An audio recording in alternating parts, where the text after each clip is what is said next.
আমার মনে হয় যে যে কোনো সময় যে কোনো জায়গায় কোনো থ্রেড কালচার থাকা উচিত নয়, কিন্তু এখন বোধহয় এটাকে ব্যবহার করা হচ্ছে যে তৃণমূলকে বিভিন্ন জায়গায় রাজনৈতিকভাবে কোণঠাসা করার জন্য।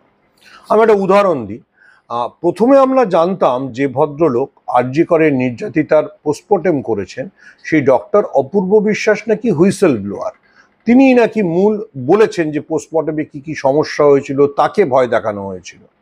এখন যে থ্রেড কালচারের জন্য যে ১৩ জন আরজি করে শিক্ষক চিকিৎসকের নাম দেওয়া হয়েছে, তার মধ্যে কিন্তু অপূর্ব বিশ্বাসের নাম এসে গেছে। তাহলে অপূর্ব বিশ্বাস কি নিজে থ্রেট করতেন, না উনি থ্রেটেন্ড হয়েছেন? এই প্রশ্নটার কোনো উত্তর নেই। ঠিক যেমন আমি কিছুদিন আগে দেখলাম যে যোগেশচন্দ্র চৌধুরী কলেজে একটা ঘটনা নিয়ে সোশ্যাল মিডিয়ায় তোলপাড়, যে যোগেশচন্দ্র চৌধুরী কলেজে নাকি তৃণমূল ছাত্র পরিষদ বিরাট থ্রেড কালচার চালায়, সেখানে কেউ ঢুকতে গেলেই সমস্যা হয়। এবং আমরা সবাই জানি যে পশ্চিমবঙ্গে এখন কলেজগুলোতে ভর্তিটা পুরোটা অনলাইন। তো তাহলে একজন ছাত্র ঢুকতে গেলে থ্রেড তাকে কে করবে? আচ্ছা, যদি তর্কের খাতিরে আমি ধরে নিলাম, তারপরেও ধরলাম যে থ্রেড কালচার যোগেশচন্দ্র চৌধুরী কলেজে আছে।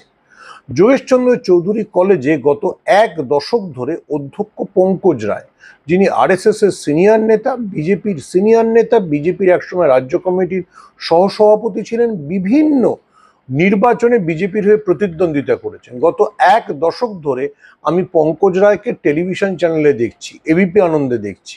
তো পঙ্কজ রায় যদি থ্রেড কালচার যোগেশচন্দ্র চৌধুরী কলেজে চলতো, তাহলে সেটার প্রতিবাদ করে ছেড়ে দিলেন না কেন? তার কেন্দ্রীয় নেতৃত্বকে চিঠি লিখলেন না কেন? যোগেশচন্দ্র চৌধুরী কলেজের সামনে বসে গেলেন না কেন? এই আমার মনে হয় যে আরজি করের ঘটনাকে ব্যবহার করে বাম এবং অতিবাম অতি সুকৌশলে কলেজ এবং বিভিন্ন শিক্ষা প্রতিষ্ঠান থেকে তৃণমূলকে উৎখাতের জন্য এই থ্রেট শব্দটাকে ব্যবহার করছে। দেখুন, থ্রেট কালচার কি সেটা যারা আমরা একটু আমাদের বয়স বেশি, বা যারা ইভেন সিপিএম এর জমানা দেখেছি, তাদের মনে আছে। এই যে আরজি করের সময় নির্যাতিতার বিচারের দাবিতে উই ওয়ান্ট জাস্টিস বলে রাস্তায় নেমেছিলেন, থ্রেট কালচারের বিরুদ্ধে মিছিল করেছেন একজন ভদ্রলোকের নাম দুলাল ব্যানার্জি, যিনি গত শতকের শেষ দিকে, মানে এই শতকের শুরুর দিকে আমরা যেখানে থাকতাম সেই সিথির মোড়ে পিটিয়ে, এমনিতেই রোজ সালিশি সভা বসাতেন, পিটিয়ে দুজনকে মেরে ফেলে দিয়েছিলেন। সেই সময় আনন্দবাজার পত্রিকায় খবর হয়, বিরাট হইচই হয়।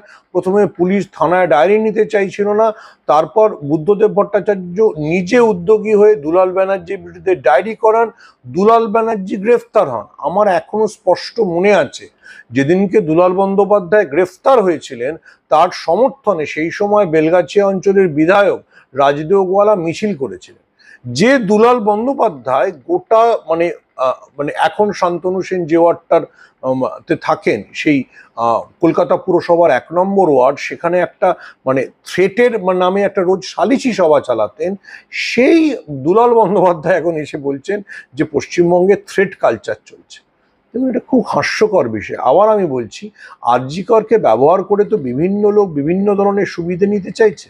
আমরা সবাই আরজি করে নির্যাতিতার বিচার চাই, যদি কেউ কোনো অন্যায় করে থাকে তারও বিচার চাই। কিন্তু এই থ্রেট কালচারের নামে কথা বলে আসলে বিভিন্ন কলেজ, বিশ্ববিদ্যালয় বা মেডিকেল কলেজগুলিতে তৃণমূলকে কোণঠাসা করার যেটা চেষ্টা, সেটা আরো খারাপ। এই খারাপটা যে এটা যে মিথ্যে কথা অনেক অনেক জায়গাতে, আমি ওই জন্য যোগেশচন্দ্র চৌধুরী কলেজের উদাহরণটা দিলাম। ১ দশক ধরে যে কলেজের প্রিন্সিপাল পঙ্কজ রায়, বিজেপির এত বড় নেতা, টেলিভিশনে নিয়মিত আসেন, তো টেলিভিশনে একদিনও তিনি বললেন না যে আমার কলেজে ভাই থ্রেটের জন্য কেউ ঢুকতে পারে না? যে আরজিকর হলো, ওনার মনে পড়ে গেল যে কলেজে থ্রেট কালচার আছে। কিন্তু এই থ্রেড কালচারের বিরুদ্ধে তো সমানভাবে বামেদের সঙ্গে সঙ্গে বিজেপিও বিরোধিতা করছে। আপনি তো একজন সাংবাদিক এবং একজন রাজনৈতিক বিশ্লেষক। ভারতবর্ষের অন্যান্য রাজ্যে, বিজেপি শাসিত রাজ্য বা এই সমস্ত জায়গাতেও কি থ্রেড কালচার আছে, নাকি শুধু এই তৃণমূল মমতা পিসি ভাইপোর আমলে এই থ্রেড কালচার চলছে? দেখুন, বিজেপি সম্পর্কে দিল্লির একজন অতি বাম নেতা, তাত্ত্বিক আদিত্য নিগম, খুব সুন্দর লিখেছিলেন। যে লিখেছিলেন যে একবার পশ্চিমবঙ্গে বিজেপি শাসন হওয়া উচিত, তাহলে লোকে বুঝতে পারবে যে বিজেপি রাজ্যে কিভাবে থ্রেট কালচার হয়। বিজেপির রাজ্যে তো একজন কাপ্পান শুধু হাতরাস যাচ্ছিলেন বলে তাকে ৪ বছর বিনা বিচারে জেল খাটতে হয়েছে।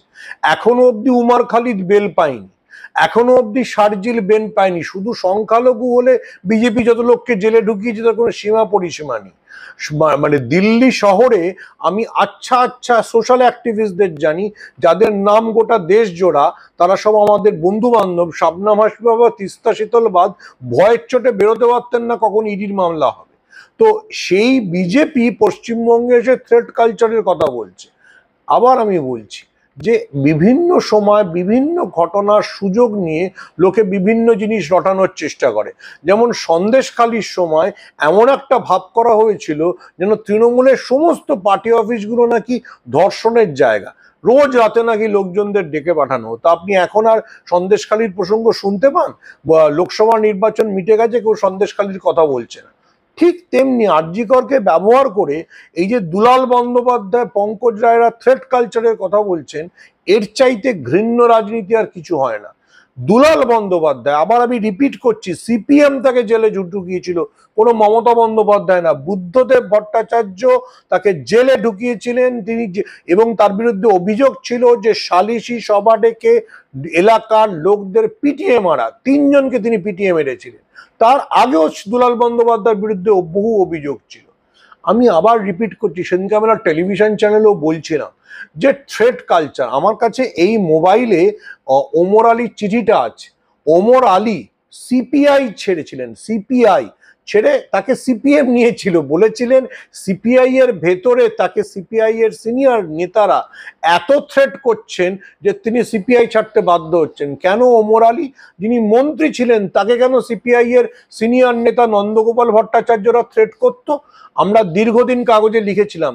তার কারণ হচ্ছে যাতে কম দামের এগ্রিকালচারাল টুল কিনে বেশি দামে সেটা কৃষকদের বিক্রি করা হয়। ওমর আলী চিঠি লিখে, সিপিআই নেতৃত্বের বিরুদ্ধে চিঠি লিখে 1995 সালে দল ছেড়েছিলেন, 97 সালে সিপিএম এ জয়েন করেছিলেন। তো সেই সিপিআই, সেই কি বলে সিপিএম এর দুলাল ব্যানার্জিরা আজকে এসে থ্রেট কালচারের কথা বলছে। আমি আবার বলছি, আরজি করের ঘটনা অত্যন্ত দুঃখজনক। যদি কেউ অন্যায় করে থাকে তার বিরুদ্ধে শাস্তি দেওয়া হোক, কিন্তু এই যে সোশ্যাল মিডিয়ায় বা টেলিভিশন চ্যানেলগুলোতে খাপ পঞ্চায়েত বসানো হয়, সেইটা বন্ধ করা হোক। আপনার শখের গাড়িটি কম খরচে সার্ভিস করাতে চলে আসুন A to Z কার ওয়ার্কশপে। সব ধরনের 4 চাকা আধুনিক উন্নত মেশিন দ্বারা মেকানিক্যাল কাজ, এসির কাজ, dent, paint, service, washing, polish এবং নতুন গাড়ির ডেকোরেশন করার পাশাপাশি অভিজ্ঞ মিস্ত্রি দ্বারা মেকানিক্যাল ও ইঞ্জিনের সমস্ত কাজ করানো হয়। ঠিকানা ভাঙড়ের Hatishala 6 lane, K1 bus stand ও ইনফোসিসের পাশে। যোগাযোগ করুন 9832362414 নম্বরে।